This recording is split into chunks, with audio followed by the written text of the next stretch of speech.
a lua em forma de foice. Na religião posterior e na própria Babilônia, aqui você tem o estilo sírio, a meia-lua, com o disco solar dentro dela, a mesma coisa aqui, num detalhe maior. Notem que aqui é Baal Hadad, o nascimento do sol. Se nós formos até a antiga Mesopotâmia, vamos descobrir que o símbolo de Baal e de Bel eram exatamente o mesmo. Uma meia-lua com uma estrela dentro, uma representação do nascimento do sol. Ísis e Osíris, os aspectos masculino e feminino. Este aqui, então, é de Astorete e Tamuz,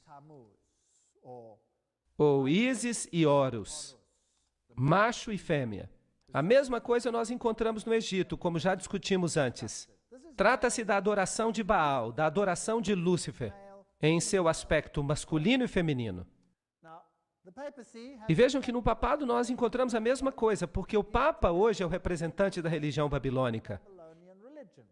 Vejam que quando ele celebra a missa, ele tem um disco redondo, a hóstia, a forma circular é um símbolo de Baal, e depois da missa ele é colocado então sobre uma meia-lua.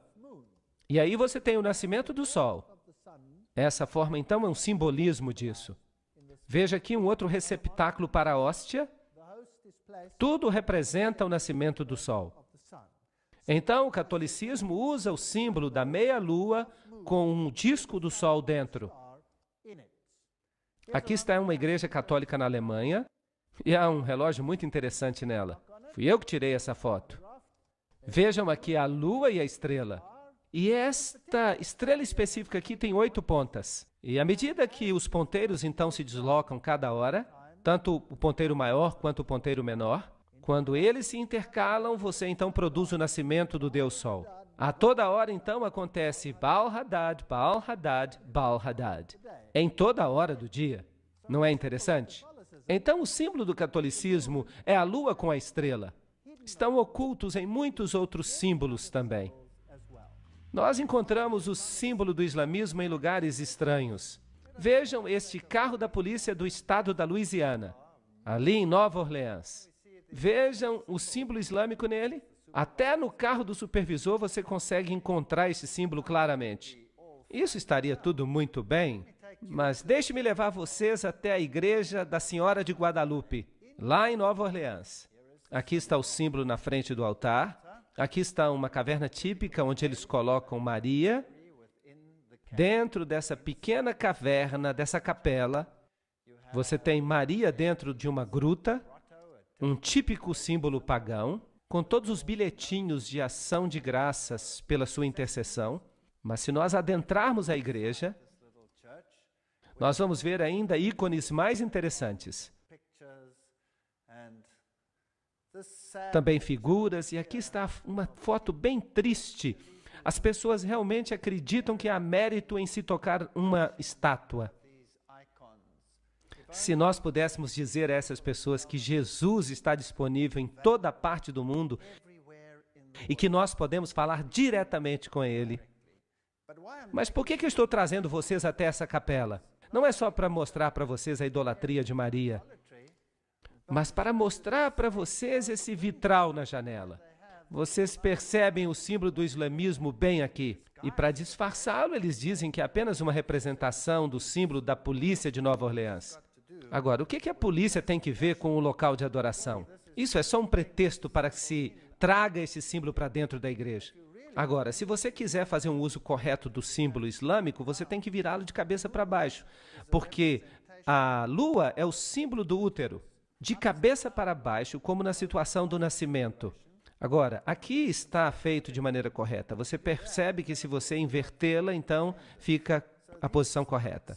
E esse símbolo é encontrado em inúmeras igrejas católicas sob os pretextos mais variados. Essa religião antiga existia antes do islamismo.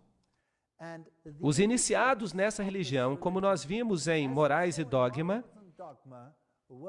eles pertenciam ao círculo interior, como, por exemplo, o bispo de Alexandria. Esses eram os iniciados que abraçavam a religião antiga. E eles eram cristãos, pelo menos de nome, porque de fato eles não eram cristãos. Eles só diziam isso para as massas. O catolicismo. Mas eles tentavam de todas as formas erradicar a verdadeira forma da religião cristã. E tentaram também erradicar a palavra de Deus. E nós vimos que eles fizeram isso alterando-a. Agora, o Islã entra em cena muito tempo depois disso. Então, os verdadeiros iniciados eram encontrados no cristianismo antes de eles estarem no islamismo. E eles estavam em dois lugares, principalmente, Alexandria e Roma. A cidade de Alexandria foi eventualmente ganha para o cristianismo. E o bastião, aquela grande biblioteca, foi eventualmente destruída. Então, a sede da religião ocultista se tornou a cidade de Roma. Então, Roma, basicamente, é a sede de todo o conhecimento oculto antigo, mesmo antes da chegada do islamismo à cena. Isso é um fato. E esse antigo ocultismo tinha um inimigo potente. Quem era o inimigo? O cristianismo. O cristianismo estava crescendo em todos os lugares onde os discípulos o ensinaram. O cristianismo estava crescendo no coração do Oriente Médio, na Ásia Menor, até os confins da Índia, diz a Bíblia, no norte da África. Nesses lugares, a verdadeira doutrina cristã prevaleceu. Guardavam o sábado. Só em Alexandria e Roma não se guardava o sábado. Alexandria logo desapareceu como sede e o sábado não era guardado em Roma. É uma história interessante. Então, o símbolo que o catolicismo usa é a estrela e a lua em forma de foice. E notem que esta estrela é exatamente igual à que é usada no islamismo. Não é interessante? Eu fico imaginando quem fez a outra surgir. Obviamente, quem veio primeiro faz surgir quem veio depois, e não quem veio depois faz surgir quem veio primeiro. Não está certo? Então, no catolicismo, nós encontramos uma meia-lua, uma lua em forma de foice com as divindades dentro. E nós descobrimos que Maria se torna a substituta de Jesus como mediatriz de todas as graças. O único mediador do cristianismo é substituído por Maria. Aqui, neste mosteiro católico, Cristo coloca a cruz de espinhos na cabeça de Maria e ela tem os buracos de prego na mão. E sempre representam a Maria saindo de uma caverna. Os antigos deuses sempre saíam de cavernas. Loyola, o jesuíta, recebeu toda a sua informação numa caverna. E é interessante que Maomé também recebeu toda a sua informação em uma caverna. Isso é paganismo. Isso nada tem que ver com o cristianismo. E nós vemos nos países islâmicos, esta daqui, há uma estrutura estranha aqui e uma estátua de Maria sobre ela. Maria teria feito uma aparição ali como uma pequena gazela.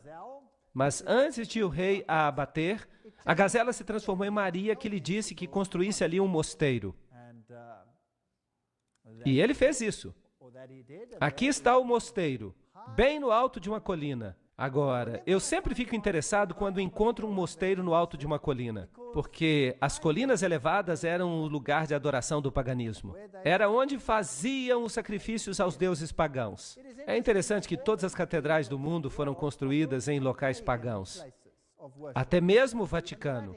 O Vaticano foi construído num lugar pagão de adoração. Nada mudou. Então, quando eu cheguei até este lugar, no Oriente Médio, então eu comecei a procurar pelos lugares antigos de adoração e eu estava certo. Aqui, por exemplo, estão os 3 arcos. Isso significa que havia sacrifícios antigos aos deuses pagãos aqui. E é interessante que Maria está sempre numa caverna. Em Fátima, ela está numa caverna. Em Lourdes, ela está numa caverna. E o Papa faz visitas a essas cavernas. E ele adora nessas cavernas. Assim como Osíris representava o sol no folclore egípcio, Ísis representava a lua. Mas a verdade é que Osíris representa o macho, os poderes ativos e generadores da natureza, enquanto Ísis representava os poderes femininos passivos ou prolíficos. Então isso tudo é um tipo de adoração à natureza. E essas pessoas ficariam felizes na Gruta da Boêmia, adorando as árvores. A revelação templária identifica Ísis como a Madonna Negra. A autoridade para fazer isso vem do antigo líder do priorado de Sião. O culto da Madonna Negra é central para o priorado de Sião. Para eles, pelo menos, não há dúvida alguma sobre o significado da Madonna Negra. Osíris, vejam vocês, era branco e preto. Ele era adorado como negro e adorado como branco. E Maria é adorada como uma Madonna negra e uma Madonna branca. Então nós temos todas essas nuances interessantes. Os hititas também usavam o símbolo da meia-lua e da divindade solar. E este símbolo é usado hoje nada mais, nada menos do que pelas Nações Unidas. Vamos fazer uma viagem até um país islâmico hoje. Aqui está uma catedral católica em Amman. E eu estou tirando uma foto dessa catedral católica dentro de uma mesquita. E eu estou dentro da mesquita tirando uma foto dessa catedral católica que fica bem em frente dela. É interessante como a Igreja Católica e o islamismo ficam lado a lado em todos os países islâmicos.